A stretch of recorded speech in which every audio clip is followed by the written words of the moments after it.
gẹ́gẹ́ bí a ti mọ̀ wípé olórin fújì ni táwọn èèyàn mọ̀ sí King Dr. Wasiu Ayinde Marshal tọ́pọ̀lọpọ̀ mọ̀ sí K1 ní ti ń tírẹ́ǹdì lórí ẹ̀rọ ayélujára o. Lórí mo bímọ mi ò bímọ òun ló ní òun kọ́ ló ní òun ni ó ń jà lórí ayélujára láti bí ọ̀sẹ̀ kan o. Ọ̀pọ̀lọpọ̀ ni wọ́n ń bú K1 The Ultimate, ọ̀pọ̀ míì wọ́n ń bú arábìnrin Elena Ogechi yìí náà tí ó ní iṣẹ́ pedicure àti manicure òun lòun lọ ṣe lọ́dọ̀ K1 o tó fi wá dohun tí ọmọ jáde látara abẹ o. Tọ́pọ̀lọpọ̀ bẹ̀rẹ̀ sí ní pè ní olójú kòkòrò obìnrin wípé owó tí K1 ní òun ló fẹjú mọ́ arábìnrin náà. Àwọn mìíràn tiẹ̀ sọ wípé K1 gan fúnra ara rẹ̀ kì í mójú kúrò lára obìnrin o. Ọ̀pọ̀lọpọ̀ ni wọ́n wá ń sọ̀rọ̀ kùgbákùgbé sí K1 The Ultimate. Àwọn mìíràn sọ wípé wọ́n lọ́jọ́ alẹ́ wọ́n ní kò yẹ kí wọ́n máa ṣe bẹ́ẹ̀ pé kí wọ́n máa rántí ọjọ́ alẹ́ o. Èyí ló wá fà á tí ààrẹ Almoruf ti wá jáde tán. Wọ́n jáde tán lórí ọ̀rọ̀ yìí wípé kí àwọn èèyàn lè máa sọ̀rọ̀ nípa ọjọ́ alẹ́. Tó bá tiẹ̀ ń sọ nípa ọjọ́ alẹ́ ṣé K1 ni wọ́n máa sọ̀rọ̀ ọjọ́ alẹ́ fún. Wọ́n lẹ́ni tó ti lé ní 70 wọ́n ní ìgbà ó wá ní ọjọ́ alẹ́ rẹ̀. Ó lóun gbà pé ohun tí K1 wù yìí wọ́n níwà tí ò dáa rárá ni o, ṣùgbọ́n tí ọ̀pọ̀lọpọ̀ ọkùnrin bá ti ṣàṣemáṣe wọ́n láwọn èèyàn máa sọ wípé ò rántí ọjọ́ alẹ́. Ọ̀nà ọjọ́ alẹ́ báwo? Ẹ wá jẹ́ àfarabalẹ̀ ká jókòó lé nǹkan ká farabalẹ̀ gbọ́ ohun tí ààrẹ Almoruf tí wọ́n sọ lórí ẹ̀sùn abímọ́mátọ̀ yìí tí wọ́n fi kan K1 The Ultimate. King Dr. Wasiu Ayinde Marshal èyí lohun tí wọ́n sọ o. Ọ̀rọ̀ tí mo fẹ́ sọ òjòrò bàbá wa K1 The Ultimate, big brother daddy wa. Ṣé rí kíní kan ò yí ọ̀pọ̀lọpọ̀ wa nínú àwọn nǹkan tó máa ń ṣẹlẹ̀ ní orí íńtánẹ́ẹ̀tì. Èyí gbé tọ̀hún gbé eléyìí náà gbé ó ní nǹkan tó ń ṣẹlẹ̀. Bọ́ ẹ jẹ́ ńlá hàn yín bí wọ́n ti máa ń sọ pé làhàn mi ni bàtà ké ló tù fẹ̀. Ṣé ẹ fẹ́ gbọ́ òdodo ọ̀rọ̀ tó jìnnà sírọ́?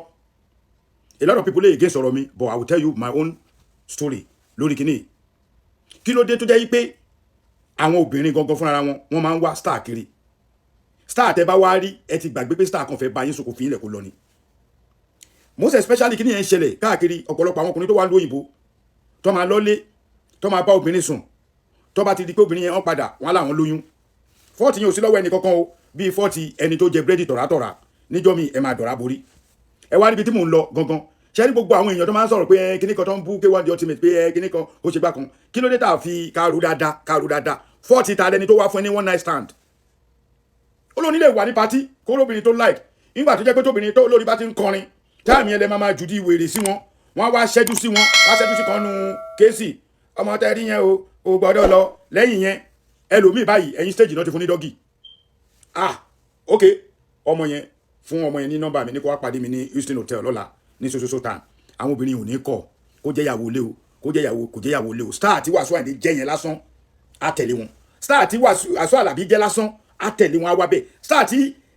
Taye Currency jẹ́ lásán á lọ. Star tí Òṣùpá Saheed ọba oníjẹ́ wọ́n máa lọ wọn ní kọ̀ nítorí pé àwọn gangan ti ṣe sí ọkùnrin yẹn lójú agbo. Ẹ wo gbò yẹn ẹ bára yín wẹ̀yìn yá wa.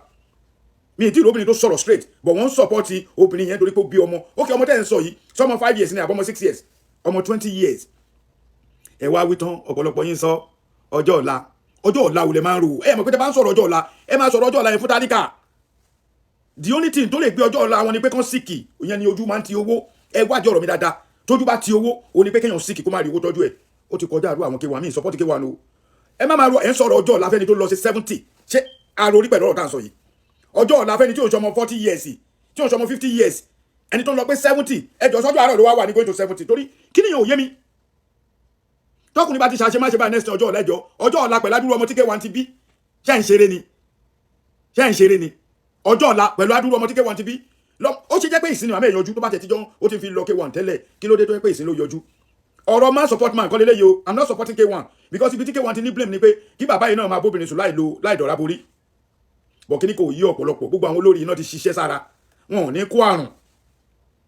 Téèyàn bá lọ àwọn gan ta kéré yìí tàti ẹ̀ ń ṣolórin ká bá wà ní pàtí tóbìnrin bá díjú sí wa tá bá ní kó lọ fún káàdì á tẹ̀lé ẹ̀dá ní kó fún káàdì tàti ẹ̀ ń ṣolórin àgàgà tó bá mọ̀ wá tó dẹ̀ tún ti rí pé òbòdó òyìnbó láti wá bó tiẹ̀ wá látòbòdó òyìnbó tọ́mọ ọkùnrin bá ti dúró tó san obìnrin fẹ́ tẹ̀lé kò sí nǹkan kan tó ń jẹ́ ìfẹ́ mọ́nísìn ẹ lọ wo dáadáa ẹ wo ní Facebook ẹ wò kọ́tà àwọn 20 26 27 ẹ wò kọ́tà ń dánwò lára ẹ ní pé there is nothing like love. So ìwọ ọkùnrin tó bá ní opportunity ìwọ obìnrin tó bá rí opportunity pé ọkùnrin kọ́kọ́ fi ìfẹ́ hàn ẹ́ lásán sísá mi grab ẹ o. But ó máa ń yà mí lẹ́nu pé ńgbà míì àwọn tí ọkùnrin bá fẹ́ràn àwọn obìnrin ò ní fẹ́ràn wọn ẹlòmíì náà máa fẹ́ràn tó bá wá jìyà bó ń bẹ̀ wọ́n wá fẹ́ padà sọ́dọ̀ ẹni tó fẹ́ràn wọn bó náà ti ṣerú ẹ̀. K1 The Ultimate ti kú òun ẹni tí a máa halẹ̀ mọ́ bàbá yóò ń ṣọmọdé ọmọ 20 years lọmọ yìí life wo lọmọ yìí ti live life wo nìyá yẹn ti live ẹ béèrè pé madam bọ́lẹ̀ ti pàdé ẹ̀ nínú gbogbo yín tó ṣùọ̀ fún yín pé K1 ló lọ́mọ lè jọ ọmọ ń jọ̀nà ń gbà mí kò ṣùọ̀ ṣe ní kiri èmi ò bá ní ká máa fara balẹ̀ wa má ti torí pé afẹ́ kan àwọn náà fẹ́ ṣe content afẹ́rú àwa yóò dúró de yẹn o àwa kan bẹ́ẹ̀ mi ṣe wà yìí ẹ gbàgbé kò ní iye owó tí Facebook fẹ́ fún mi wọn jẹ́ fún mi lówó nítorí máa violate all the time ní màá gbóni olórin síbẹ̀ next tó máa gbọ́ wọ́n ti yọ kíní mi nígbà tí wọ́n ṣe pé yẹn èmi kàn fẹ́ máa jẹ́ kí àwọn èèyàn wa ọgbọ́n díẹ̀díẹ̀ tèmi ní ni mo fi ń jẹ́ káwọn èèyàn máa àwọn èèyàn sọ̀rọ̀ fẹ́mi náà lẹ́nu tó máa ní ètò sọ kí ló dé tó ẹgbẹ́ yìí obìnrin olórin lẹ́ran jùmọ̀ àtẹni tó bá lówó agreement wo ló wà láàrin ìwọ àti ẹ̀ kó tó di pé o lóyún sígbà tó lóyún yẹn ò rí K1 kó tó di pé màmá ẹ̀ kú láti lọ sọ pé mo lóyún fọmọ yín ó ṣe jẹ́ pé ìsìn náà jáde bóyá tí wọ́n sọ tí K1 yarí àmọ́ but why kí ni ìtumọ̀ ọjọ́ ọ̀la yín lẹ fi ń ṣeré ọjọ́ ọ̀la yín ní kinní kan ẹ má máa sọ yẹn mọ́ fẹ́ni tó bá lówó bí kẹ́ máa sọ fọ́kọ́ ya tí ò bá fẹ́ ru ìyàwó tó fẹ́ tó máa ránwó ńṣẹ́ èmi ò fẹ́ kẹ́ máa sọ̀rọ̀ yẹn mọ́ ọjọ́ ọ̀la yẹn lẹ fi ń kó bá ọ̀pọ̀lọpọ̀ obìnrin ọjọ́ ọ̀la tẹ́ ń pariwo yẹn táwọn kan ti pariwo ẹ̀ lọ́ fi kó bá ọ̀pọ̀lọpọ̀ obìnrin táwọn ọkùnrin mi fi lọ́n fẹ́ yàwó kékeré lọ́n fẹ́ yàwó méjì mẹ́ta sí but ìyẹn kọ́ lọ̀rọ̀ but what kind of agreement did you have with ẹni tó fún ẹni one night stand tó yẹ kó o délé tó yẹ kó lọ alábùkún kó po ọ̀sán wẹ́rẹ́ kó kó gbó ẹ̀ pọ̀ tó yàn òfin ní wáyé rárá tó bá ti ń rí symptom àwọn kan wèrè kọ́ wà tó lè lò ní gbogbo gbà yín fún sìn tó yàn òfin ní wáyé rárá kò ní jẹ́ shame anyway mi tún ní blame ẹ̀ ó lè jẹ́ wọn ní kó má ṣẹ́yún bọ̀ ìgbà tó mọ̀ bẹ́ẹ̀ kó lè jẹ́ kọ́kùnrin bẹ́ẹ̀ sùn láì lo ọ̀rá àdáàbòbò